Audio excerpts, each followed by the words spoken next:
예, 오늘 이 말씀은 스데반의 설교입니다. 그리고 마지막에 순교당하는 내용입니다. 기도하겠습니다. 하나님 아버지, 오늘 참 너무나 귀한 말씀, 이 거룩한 말씀 우리가 또 이렇게 듣게 해주셔서 감사합니다. 우리 마음속에 성령께서 역사하셔서 이 깊은 진리를 깨달아 알 수 있도록 축복해 주시옵소서. 감사합니다. 예수님 이름으로 기도합니다. 아멘. 오늘 이 말씀은 초대교회 스데반 집사가 유대인들에게 회개의 메시지를 전한 후에 순교당하는 그런 사건입니다. 스데반은 이스라엘의 역사를 통해서 유대인들의 죄를 지적하고 회개를 촉구했습니다. 그러나 그들은 회개하지 않고 오히려 스데반을 돌로 쳐 죽였습니다. 스데반의 설교와 순교는 우리 신자들에게 참된 신앙이 어떤 것인가,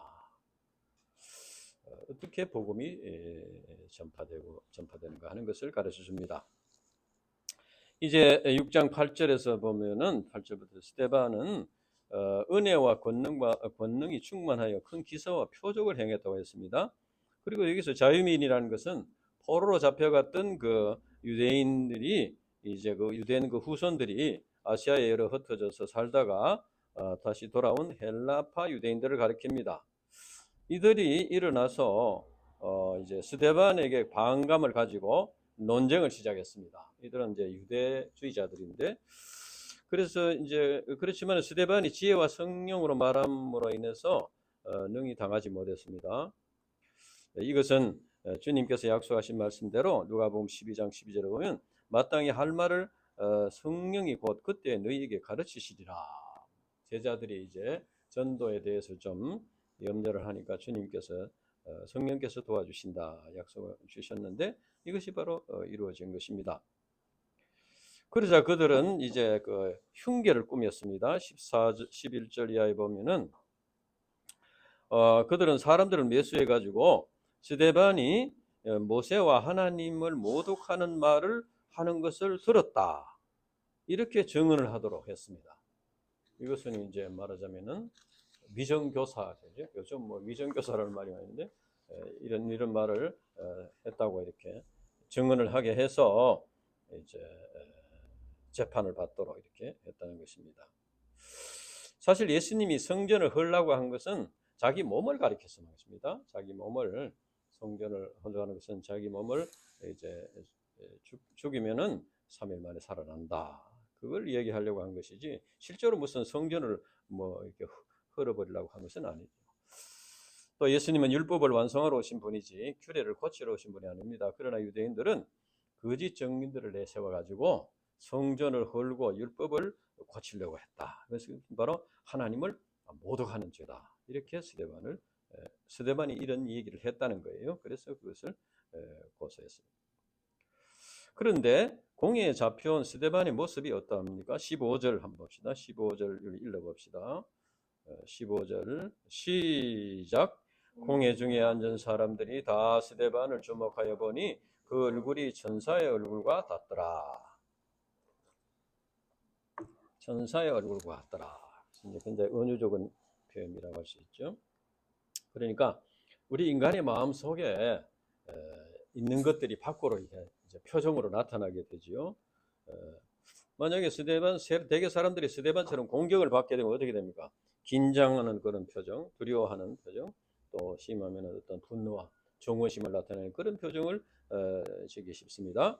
그러나 스데반의 얼굴은 천사의 얼굴과 같았다는 것은 종교 지도자들 앞에서 조금도 위축되지 않고 신앙이 흩어지지 않았다는 것을 의미합니다.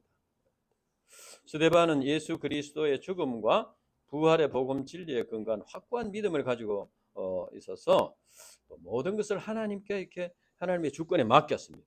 그래서 기쁨과 소망과 평안함이 충만했습니다. 그래서 그것이 밖으로 나타나서 그 얼굴이 천사와 같이 이렇게 보였다 하는 것입니다. 예, 사람이 이제 마음의 장래에 대한 염려 또는 운명의식이나 뭐 죄의식이나 절망이나 이런 게 가득하면은 어두운 표정을 나타내게 될 것입니다. 그러나 이제 예수님을 믿고 죄 사함을 받고 하나님 나라의 소망을 이렇게 바라보고, 그래서 그렇게 이제 하나님의 주권과 사랑에 자기가 삶을 맡기고 이렇게 살게 되면은 굉장히 그 마음의 평안함을 느끼게 됩니다. 그러니까 얼굴 표정이 굉장히 이렇게 평안하고 밝은 표정이 될 것입니다. 그러니까 우리가 이제 이 전도를 하는데, 이 스데반이 설교를 하는데 굉장히 얼굴 표정이 초조하고 두렵고 불안하고 이런 표정을 하면서 이제 예수님을 증거한다면 어떻게 됐습니까? 그것이 참 말씀의 능력이 나타나기가 힘들겠죠. 그러니까 우리가 이제 입으로 말씀을 전파할 뿐 아니라 우리가 그 말씀을 실제로 믿음으로써 우리 마음속에 참된 그 평안과 소망이 넘치는, 그럴 때 우리 얼굴을 통해서 이제 이 빛이, 생명의 빛이 세상에 비치게 된다는 것입니다. 그래서 우리가 말로서도 복음을 전해야 되지만 우리의 삶을 통해서 복음을 전해서, 그러니까 우리 얼굴 표정을 볼 때 정말 참 예수 믿는 것이 참 좋겠다, 그런 마음이 들도록 이렇게 해야 된다는 것입니다. 그것을 스데반이 그 얼굴이 천사의 얼굴과 같았다, 그것을 통해서 우리에게 가르칩니다. 이제 7장에서는 이제 스데반이 신문을 받고 대제사장과 그 유대인들에게 설교하는 내용입니다.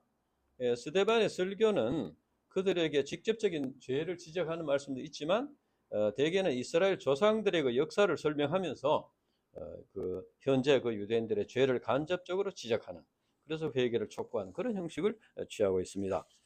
첫째는 이스라엘이 하나님의 언약에 기초하여서 은혜로 선민이 되었다, 그러니까 자랑할 것이 없다 하는 것을 지금 말합니다. 1절에서 8절까지 보면은 하나님께서 아브라함을 택하여 부르셔가지고 언약을 맺으셨는데, 아브라함이 그 약속의 말씀을 믿고 순종함으로써 이스라엘 민족이 형성됐다는 것입니다. 이것은 곧 이스라엘 민족의 시작이 그들이 존경하는 모세가 아니고 아브라함이다. 그리고 이제 모세의 율법보다도 아브라함에게 주신 언약이 앞선다는 겁니다. 그러니까 그들이 율법을 받고 또 율법을 잘 지켰기 때문에 하나님의 축복을 받는 선민이 된 게 아니고, 아브라함에게 하시는 언약을 아브라함이 믿고 순종함으로써 이제 은혜로 되었다는 것입니다. 은혜로. 그러니 자랑할 것이 없다는 겁니다. 그러니까 원래는 이스라엘 백성들도 다 이방인과 똑같았는데 하나님의 은혜로 택한 백성이 되었다. 그러니까 너희들이 자랑할 것이 아니고 겸손하게 순종하는 삶을 살아야 된다, 그걸 말하는 것입니다. 이제 로마서 3장 27절에 보면 그런즉 자랑할 때가 어디냐 있을 수 없느니라. 무슨 법으로냐 행위로냐 오직 믿음의 법으로니라. 구원은 믿음의 법을 통해서 하나님의 은혜로 받은 것입니다. 그렇기 때문에 이제 스데반은 이걸 통해서 율법을 자랑하는 유대인들에게 예수 그리스도를 믿음으로 은혜로 구원 얻는 이 진리를 가르쳐 주고 있는 것입니다.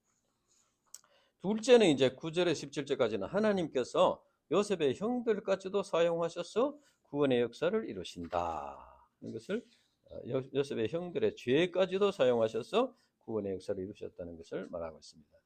야곱의 12아들이 있었는데 형들이 아버지의 총애를 받는 요셉을 시기해가지고 애굽의 노예로 팔았습니다. 그러나 하나님께서는 요셉과 함께 하시며 모든 환난에서 건지시고 요셉이 애굽의 총리가 되게 하셔가지고 그걸 통해서 흉년 가운데 있는 애굽 백성들뿐 아니라 이스라엘 이제 사람들, 이스라엘 야곱 족속 이스라엘 백성들까지 이렇게 애굽에 오게 해가지고 생명을 구원하셨다는 겁니다. 그러니까 요셉이 애굽으로 팔려간 그 사건이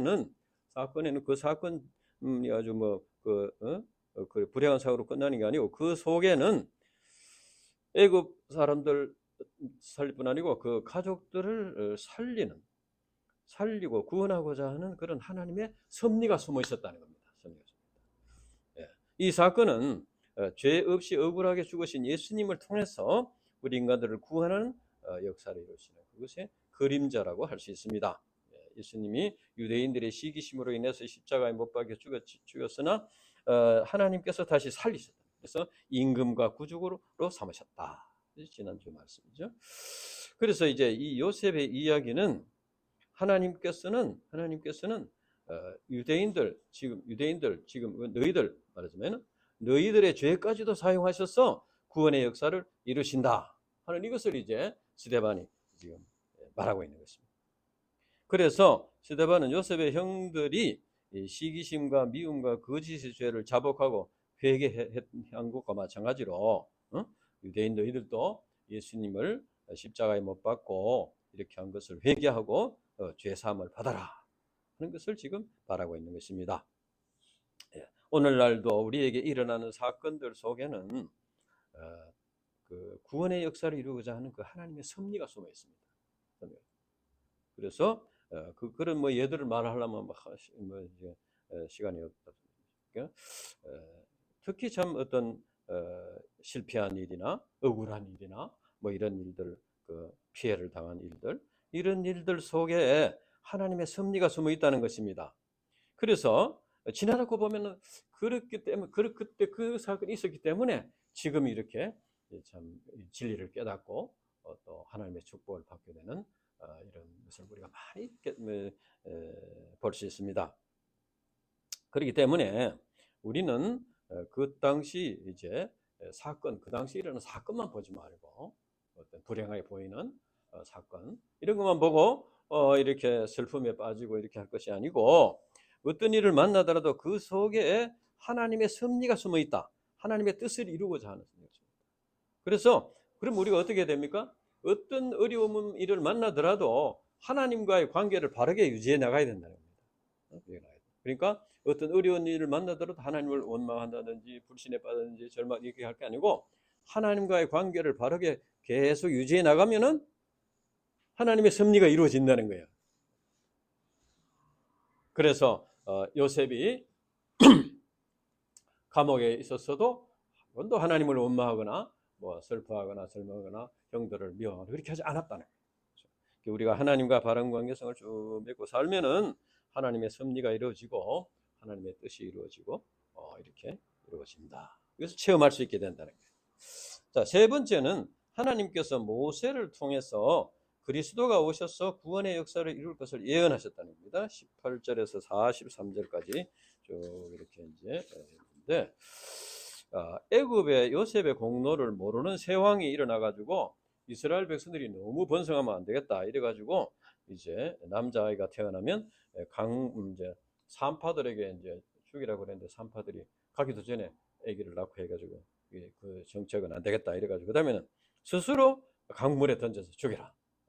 이스라엘 백성 너희들이 남자아이가 태어나면 스스로 강물에 던져서 죽여라. 그러니까 아주 참 어려운 그런 명령을 내렸습니다. 그때 모세의 부모가 이제 조금 집에서 한 석 달 키우다가 도저히 안 되겠어가지고 나일 강에 버렸는데 바로의 공주가 이것을 목욕하러 왔다가 이제 발견하고 이제 자기 아들로 삼았습니다. 그래서 모세는 바로의 왕궁에서 여러 가지 학문을 이제 배우게 되었다. 그래서 아주 유능한 그런 지도자로 성장하게 되었습니다.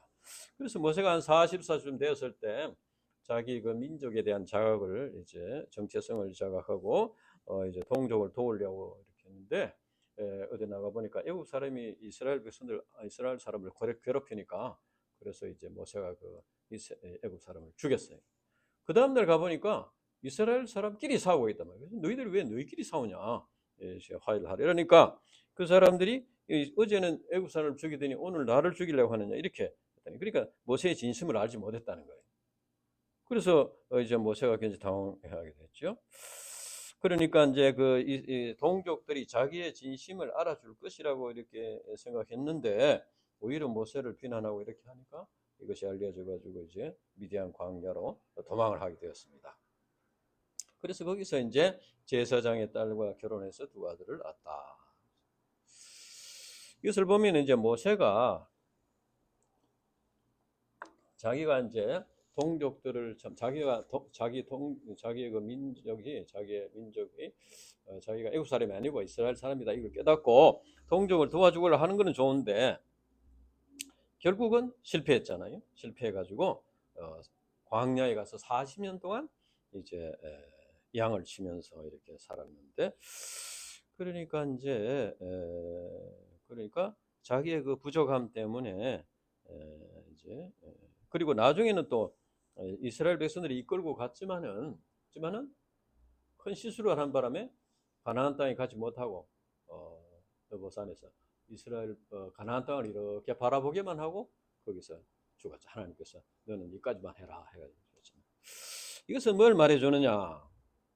이 스데반이 이것을 얘기하는 것은 이 유대인들 너희들이 존경하는 모세도 이와 같이 부족한 사람이었다 그 말이에요.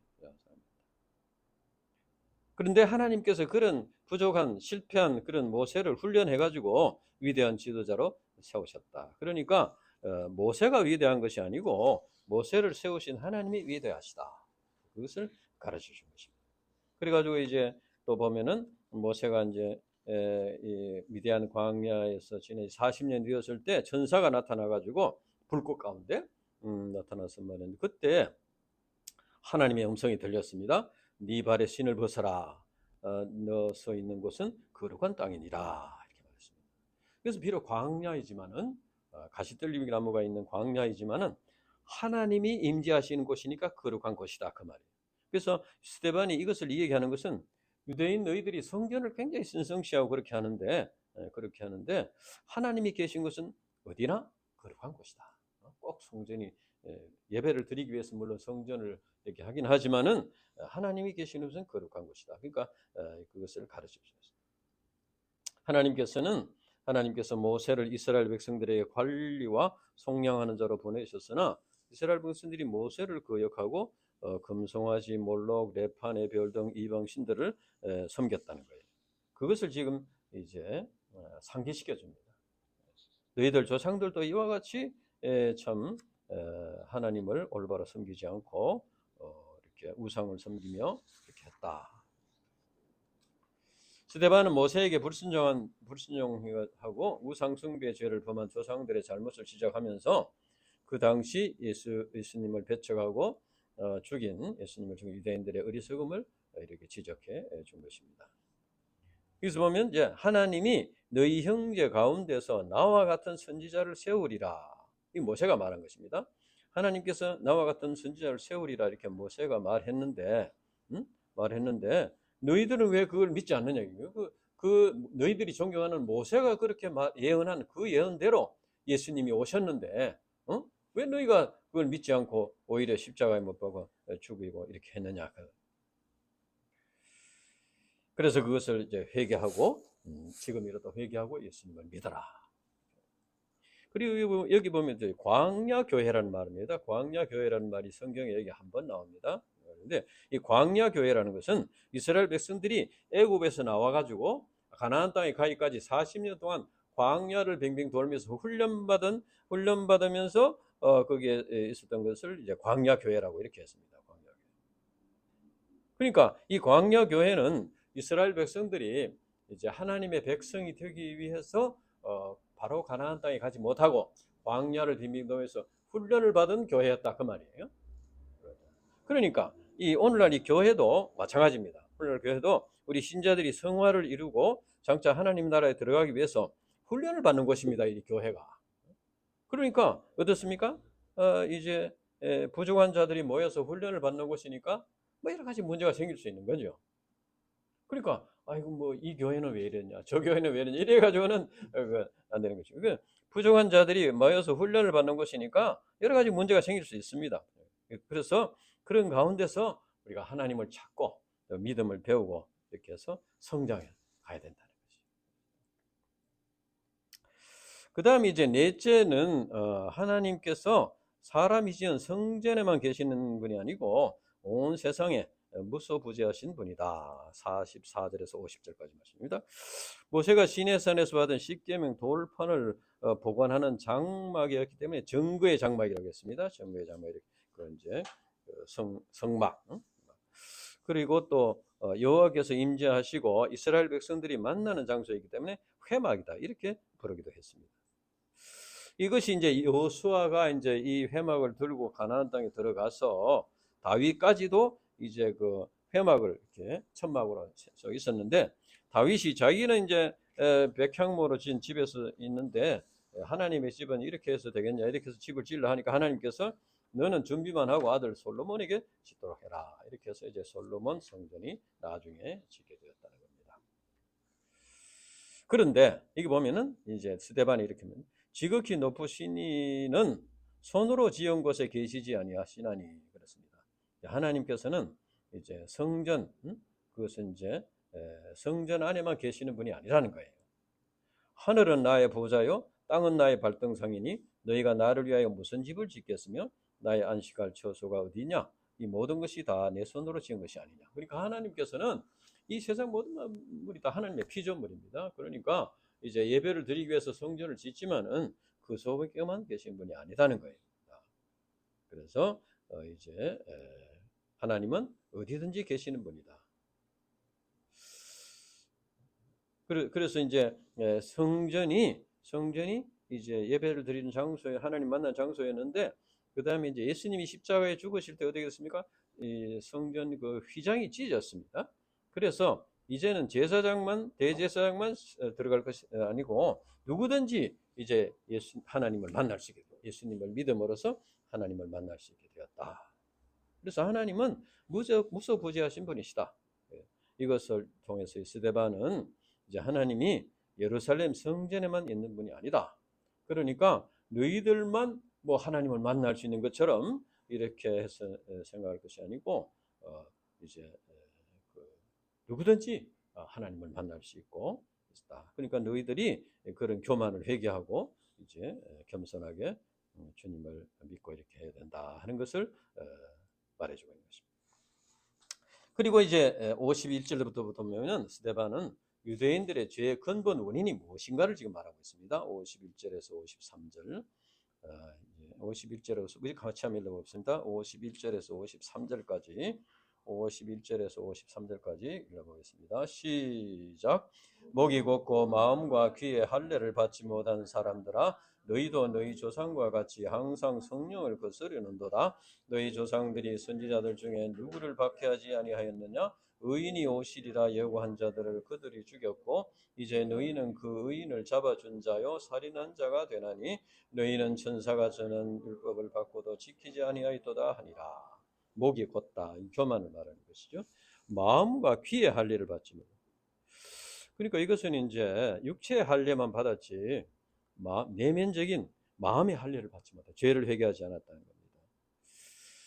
이스라엘 백성들은 아브라함의 후손으로 육체의 할례를 받았지만은 이것은 외형적으로 이제 하나님의 자녀인 것을 이렇게 그러니까 외형적으로는 하나님의 자녀인 것을 보였는데 그 말씀에 순종하지 않고 그리스도를 믿지 않고 이렇게 함으로써 이제 하나님과 바른 관계를 맺지 못했습니다.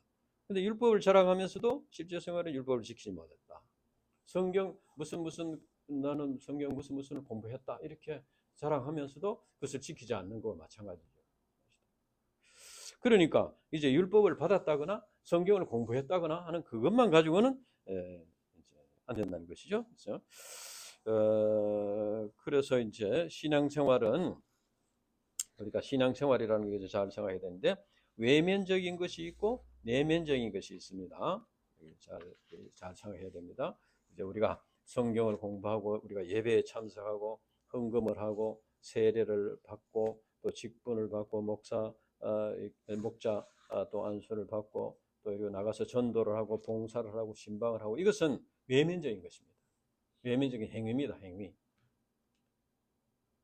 그리고 말씀을 영접하고 회개하고 죄사함을 받고 중생을 체험하고 구원을 확신하고 성령의 역사를 하나님과 교제를 이루고 하나님과 교제하고 하나님 나라에 대한 소망을 가지고 이제 그 하나님을 믿는 신앙 이런 것은 우리 하나님을 믿는 신앙으로 인해서 기쁨과 평안을 얻는 이것은 내면적인 것입니다.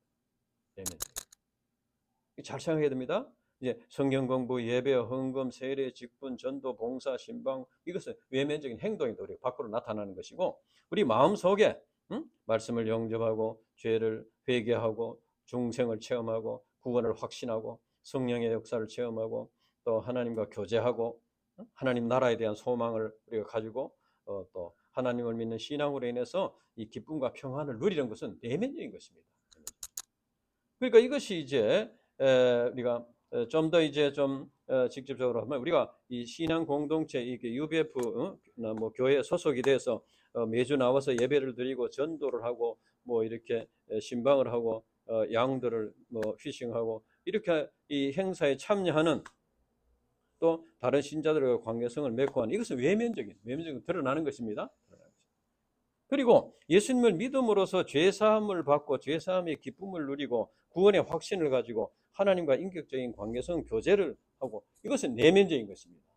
그러니까 이 두 가지가 이제 같이 있어야 된다는 거예요. 우리 인간이 주님을 믿고 영접함으로써 죄사함과 중생, 구원과 하나님과의 교제 등 내면의 변화가 있고 그것이 이제 밖으로 나타나는 것이 뭡니까? 하나님께 예배를 드리고 헌금을 하고 전도를 하고 선교사로 나가고 뭐 봉사를 하고 이렇게 하는 것입니다.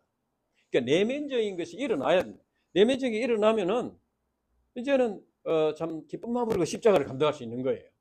그런데 그 내면적인 준비가 이렇게 깨달음이 아직도 확실하지 않으면은 우리가 이제 이게 모임을 같이 하다 보니까 내면적인 그런 역사가 있는 사람이나 없는 사람이나 똑같이 막 휩쓸리고 하다 보니까 어떤 일이 생기냐면은 내면적으로 깊은 깨달음이 없는데도 이 모임에 같이 이렇게 막 가는데 이 모임에서 또 이렇게 있다 보면 좋은 것도 있지 않습니까? 또 결혼도 하고 뭐 이렇게 하니까 여기서 결혼을 하려면은 어떻습니까? 여러 사람하고 같이 이렇게 해야 되지. 자기가 뭐 싫다고 안 하고 이러면은 믿음 없다 이래가지고 결혼도 못하고 이래 되지 않습니까? 그러니까 그걸 이제 같이 하려고 이제 휩쓸려고 하기는 하는데 내면은 따라가지 못한다. 그렇게 되면은 이제 열매를 맺지 못하고 신앙생활에 따른 기쁨을 누리지 못하고 이렇게 돼서 마음에 자꾸 갈등이 일어나고 이렇게 된다. 그래서 이제 신앙이라는 것은 우리 내면 속에 예수님을 그리스도로 피영접하고 죄사함을 받고 구원의 확신을 가지고 하나님 나라의 소망을 가지고 하나님과 교제하고 기도하고 하나님과 교제를 하나님을 만나고 이런 어떤 내면적인 그 이제 그 역사가 있고 그것이 밖으로 나타나서 그것이 너무 감사해서 주님의 구원의 은혜가 너무 감사해서 그것을 전하고 싶고 그것이 전도가 되는 거죠. 근데 UBF에서 뭐 일주일에 뭐 1대1을 한 팀 해라 방향 해가지고 이 한 팀을 위해서 기도합시다. 기도하고 그러면 그걸 이제 막 아이고 이거 해야 된다. 그래가지고 다른 사람 보니까 이렇게 되면은 이게 이제 좀 신앙생활이 어려워진다. 그래서 이제 우리가 여기서 알 수 있는 것은 이제 우리의 내면적인 변화, 내면적인 변화가 깨달음, 내면적인 깨달음과 변화와 확신, 기쁨, 소망 이것이 있고 이제 그것이 있으니까 참 그 은혜에 감사하고 이렇게 해서 이제 외면적으로 이제 사명을 감당하고 섬기는 일을 감당하고 이렇게 할 수가 있다. 그리고 이제 스데반은 말씀을 전파하는 환경이 좋지 않았지만 하나님께 대한 충성심과 이스라엘 백성들에 대한 그 간절한 목자의 심정으로 담대히 회개 메시지를 전파했습니다. 그래서 이제 이 구원의 역사, 이제 영혼을 살리는 역사, 이것이 이제 회개의 역사로부터 일어난다. 그 회개의 메시지를 전해야 되는 것이죠. 그런데 이제 예수님도 회개의 메시지를 전하다가 결국은 어떻게 됐습니까? 십자가에 죽게 됐습니다. 그러니까 회개의 메시지를 전하면은 감사합니다. 회개의 메시지를 내가 들으려고 한절히 기다렸습니다. 너무 감사합니다. 이런 사람이 있으면 좋겠지만 이런 사람이 이제 회개의 메시지를 우리가 영접하기 것은 참 어려운 일이죠. 그래서 우리는 이제 비난을 받고 배척을 당하고 심지어 죽임을 당하더라도 이제 이것을 사람들에게 듣기 좋은 말만 해서는 안 되고 죄사함과 구원과 이제 변화 역사가 일어나도록 회개의 메시지를 전해야 된다. 그런데 이제 그때 그 유대인들의 반응이 어땠어요? 54절. 그들이 이 말을 듣고 마음에 찔려 그를 향하여 이를 갈았다고 했습니다. 참 이 사람들이 이렇게 스데반이 회개의 메시지를 전하는데 왜 이를 갈았겠나? 왜 이를 갈았을까? 대개 이제 말씀이 주어지면 제가 볼 때는 세 가지 반응이 나타난다. 이렇게 볼 수 있습니다. 세 가지 반응이 나타난다. 첫째는 예수님의 제자들과 같은 자세입니다. 순수하게 말씀을 받아들이고, 물론 제자들도 뭐 시간이 많이 걸리긴 했지만은 받아들이고 회개하고 이렇게. 둘째는 예수님 당시에 무리들과 같은 사람들. 그 사람들은 이제 예수님께서 병을 고쳐 주시고 떡을 주시고 귀신을 쫓아내 주시고 뭐 이렇게 섬김을 이렇게 받기는 좋아했는데, 나중에 이제 그 진리의 말씀, 구원의 영생의 말씀을 이렇게 전하니까 그것은 참 어렵도다. 이렇게 해가지고 받아들이지 않고 회개하지 않고 그냥 떠나가 버렸죠. 그것이 두 번째. 세 번째는 이제 오늘 본문에는 유대인들과 같은 이런 사람들. 이런 사람들은 이제 자기가 뭐 안 받아들이면 그냥 조용하게 안 받아들이고 가면 되지. 왜 이를 갈면서 스데반을 죽이기까지 했나? 찔림을 받았으면 회개를 해야 되는데 오히려 말씀을 전파하는 자를 비난하고 정죄하고. 왜 그랬겠나?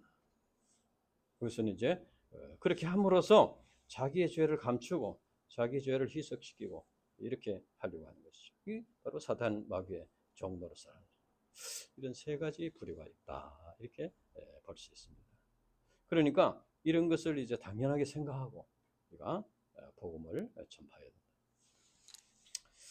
그때 이제 스데반은 성령이 충만해서 이제 55절에서 56절 우리 같이 읽어봅시다. 55절에서 56절 같이 읽어봅시다.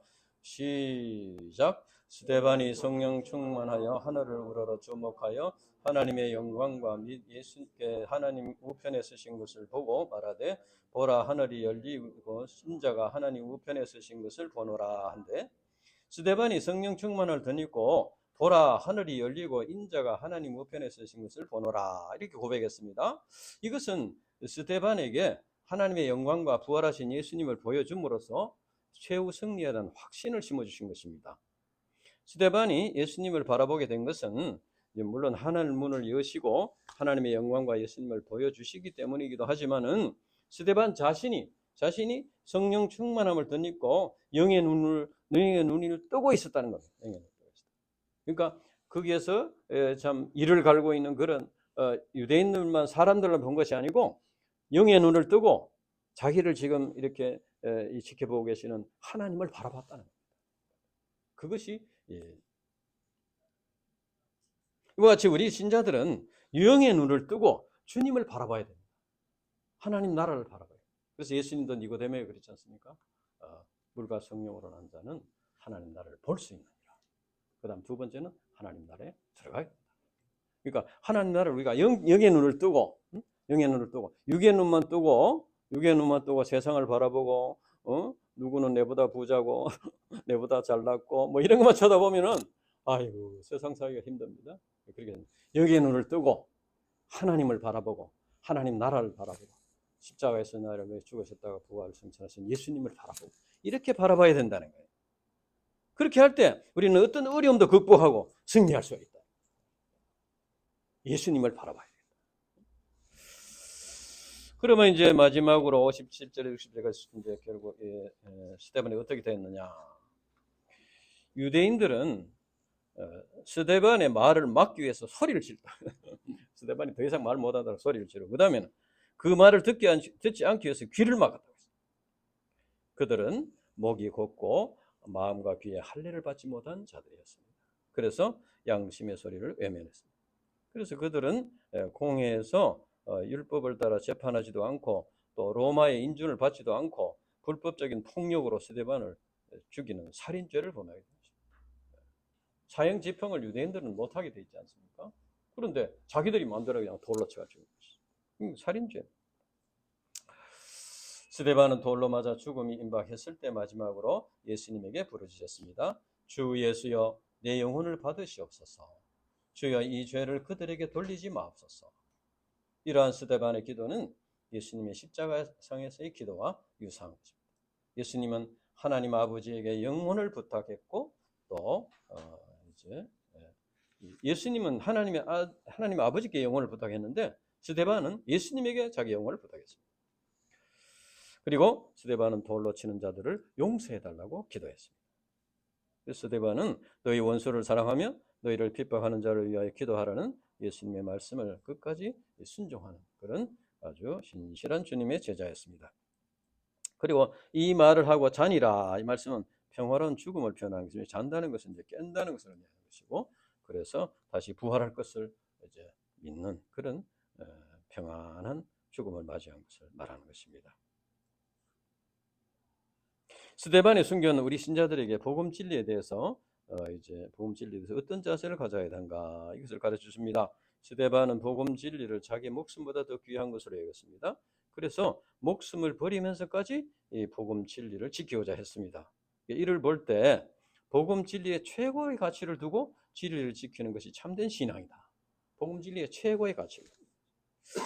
예, 인본적인 이런 이제 인본적인 이런 것들은 이제 재물도 가지고 명예도 가지고 권력도 가지고 쾌락도 가지고 그리고 신앙도 가지고, 그러니까 신앙이 이제 한 부분이 되는 거죠. 신앙이 재물과 명예와 권력과 쾌락과 이제 신앙이 그 중에 하나로 이렇게 생각합니다. 그러나 참된 신앙은 그것이 아니고 이 복음 진리와 구원의 역사에 이것을 최고의 가치를 두는 것입니다. 최고의 가치를 두는 것은 어떻게 하는 것입니까? 복음 진리와 구원의 역사, 주님을 위해서 자기가 소중히 여기는 재물과 명예와 권력과 쾌락 등을 버릴 수 있는 것입니다. 버릴 수가 있다. 그리고 자기를 위해서는 안 해도 될 일이지만은 주와 복음을 위해서는 할 수 있는, 그것이 신앙이고 그것이 참된 신앙이고 선교 신앙이다. 그렇습니다.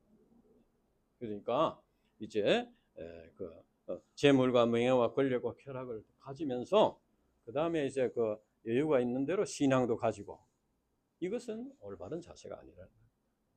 그래서 이것을 좀 우리가 깊이 생각해야 되겠습니다. 그래서 이제 예수님께서 말씀하셨습니다. 제자들에게 누구든지 나를 따라오려거든 자기를 부인하고 자기 십자가를 지고 나를 따를 것이니라. 주님을 위해서 주님을 따르는데 이런 재물이나 명예나 권력이나 쾌락 이런 것을 버릴 수 있어야 되고, 또 나를 위해서는 안 해도 될 일이지만은 주님을 따르는 삶을 살기 위해서는 해야 될 일들을 하는 것이, 그것이 바로 자기를 부인하고 자기 십자가를 지고 주님을 따르는 것이다. 그래서 이제 요한복음 12장 24절은 내가 진실로 너에게 이르노니 하나님의 일이 땅에 떨어져 죽지 아니면 하늘 그대로 있고 죽음에 많은 열매를 맺느니라. 이렇게 했습니다. 물론 이제 스데반처럼 뭐 꼭 돌에 맞아 죽어야만 선교 신앙이 아니고, 아닙니다. 참 우리 부모가 자녀를 낳아서 기르는데 해산의 고통이 있고 양육에 참 고통이 있습니다. 고난이 있습니다. 그래서 사도 바울은 갈라디아서 4장 19절 한번 읽어봅시다. 갈라디아서 4장 19절. 갈라디아서 4장 19절 찾아보세요. 갈라디아서 4장 19절.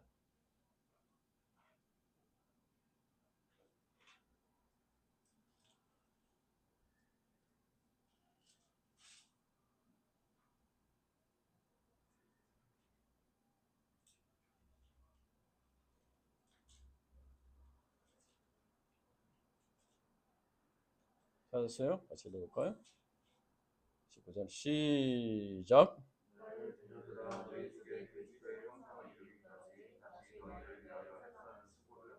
예, 그러니까 우리가 복음을 전해서 이제 구원을 받도록 이렇게 돕는 것은 해산하는 수고다. 해산하는 수고. 그러니까 한 영혼이 구원받고 새 생명을 얻는데 예수님이 십자가에 죽는 고통이 있었습니다. 그리고 또 그 복음을 전해주는 제자의 섬김, 목자의 섬김, 저구원 전파자들의 수고가 있었습니다. 그것은 뭐 쉽게 되는 것은 아니고, 그것은 이 사단 마귀의 지배를 받고 있는 사람이 회개하고 예수님을 믿고 구원받는 역사를 이루는 데는 해산의 수고가, 그것은 바로 하나님의 밀이 땅에 떨어져 죽음으로써 많은 열매를 맺는, 그것은 바로 자기를 부인하고 자기 십자가를 짐으로써 이 신앙의 열매, 구원의 열매를 맺는 것이다. 그런 말. 그러니까 우리가 이제 어려운 것은 당연하다. 이렇게 알고, 그러니까 내가 구원받는데도 해산의 수고가 있었다. 그걸 꼭 기억해야 되는 것입니다. 자녀가 내가 낳아서 자라는데 이런 수고가 있었다. 저는 요즘 우리 아들이 여기서 이제 아이 둘 낳아가지고 막 둘이 그냥 막 뭐 떡을 치면서 막 그러니까 하는데 나중에 고백하는 거예요. 아유, 우리 아버지 엄마가 나를 낳고 이렇게 고생하고 했는지 몰랐다. 공부하는 것보다 뭐 군대 하는 것보다도 뭐 훨씬 그건 아무도 아니라 그만큼 어렵다라는 거예요. 해산의 수고, 자녀를 양육하는 것이 그만큼 어렵다. 그러니까 우리가 이제 우리 자신이 예수 믿고 구원받고 이렇게 된 거기에는 그만한 수고가 있었다는 걸 우리가 기억해야 돼요. 그래서 우리도 이제 그런 수고를 감당함으로써 구원의 역사를 이루어야 된다. 마지막 순교까지도 각오를 하고 이렇게 감당해야 된다 하는 것을 여기서 가르쳐줍니다.